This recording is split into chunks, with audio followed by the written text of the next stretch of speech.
Bonjour, je suis Anne Mbeng, j'habite dans le 18e arrondissement de Paris depuis 20 ans. J'ai eu l'opportunité de créer une association afin d'aider les habitants à s'approprier les outils du numérique. Et en 2015, en créant cette structure-là, j'ai pu réussir à fédérer des partenaires comme la ville de Paris, des partenaires comme Paris Habitat, la préfecture, en leur proposant une solution réfléchie qui nous permettait d'approcher les habitants à travers leur smartphone.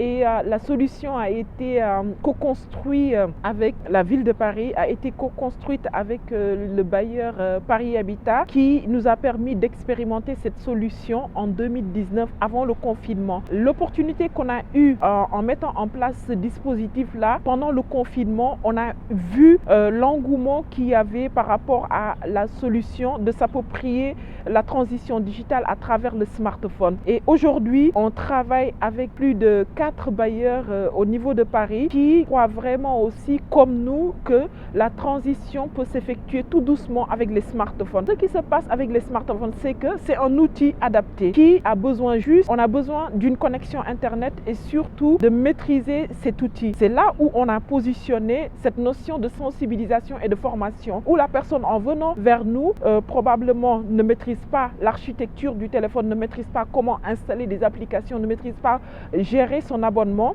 Et étape par étape, l'association Alay va pouvoir installer des applications administratives comme France Connect, Doctolib, installer des applications comme Amélie, les démarches administratives dématérialisées. On prend le support du smartphone afin de donner une autonomie aux habitants et de l'autre côté, expliquer aussi le fonctionnement du smartphone. Vous savez, quand on ne maîtrise pas ces outils, c'est tellement difficile de pouvoir faire une démarche administrative. Même pour prendre un rendez-vous au niveau du médecin, il faut passer par le téléphone, il faut passer par une adresse mail, il faut passer par un mot de passe. Et en plus de cela, on ajoute une couche de sécurité. Ce qui donne vraiment C'est très difficile pour des gens qui cumulent des fois l'illettrisme et l'électronisme. C'est très difficile pour des gens qui, par exemple, pendant toute leur vie professionnelle, n'ont pas utilisé l'ordinateur et qu'on leur demande, par exemple, de faire une démarche, par exemple, déclarer les impôts, de déclarer, par exemple, de chercher une attestation au niveau de la mairie ou prendre un rendez-vous pour avoir sa carte grise.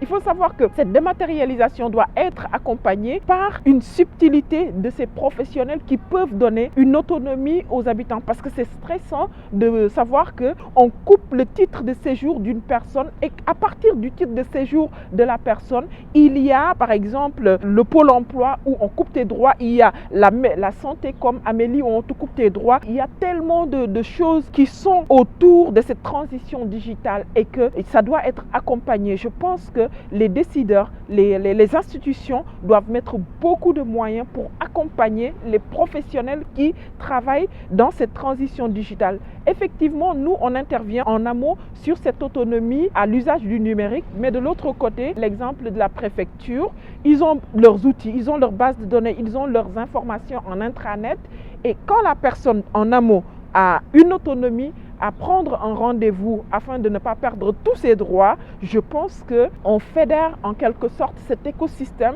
pour que l'utilisateur final puisse avoir accès à ses droits. Cette accessibilité pour ceux qui ne maîtrisent pas les outils, cette accessibilité pour les handicapés, cette accessibilité pour toutes les personnes qui n'ont pas cette autonomie à utiliser les numériques, ont leur place à nos ateliers qu'on fait en bas des immeubles, à travers par exemple les bailleurs sociaux qui mettent en place un espace, des bureaux, afin d'accompagner les habitants à s'approprier les outils numériques. C'est ça le concept de Paris qui est d'immeuble numérique. En bas de l'immeuble, la personne a accès à ces informations pour ne pas perdre ses droits.